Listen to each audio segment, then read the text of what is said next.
বাস্তবতা নিয়ে কিছু লাইন, সবাই মনোযোগ দিয়ে শুনেন।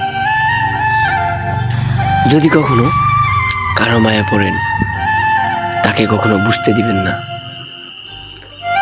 যদি সে বুঝে যায় যে আপনি তার মায়া আসক্ত, তাহলে আপনি তার কাছে তুচ্ছ মনে হবে। আপনার প্রতিটা কথা তার শৈলে বিষের মতো কাটা দেবে।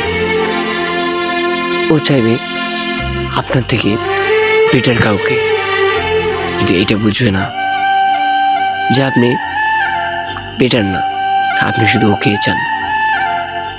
দিন শেষ, সবার অবহেলিত, অপমান সব কিছু সহ্য করবেন, কিন্তু তাকে আর ফিরে পাবেন না। হয়তো কথা শুনতে একটু খারাপ লাগে, তবুও এটাই বাস্তবতা।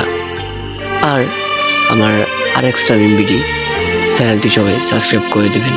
আর যারা ফেসবুক থেকে দেখতেছেন তারা প্লিজ শেয়ার করে দেবেন। আর আমাদের নতুন নতুন স্টোরি যেন আপনার কাছে পৌঁছায়। ধন্যবাদ, সবাই ভালো থাকবেন। আমরা দেখা হচ্ছে নতুন কোনো স্টোরিতে। আল্লাহ হাফেজ।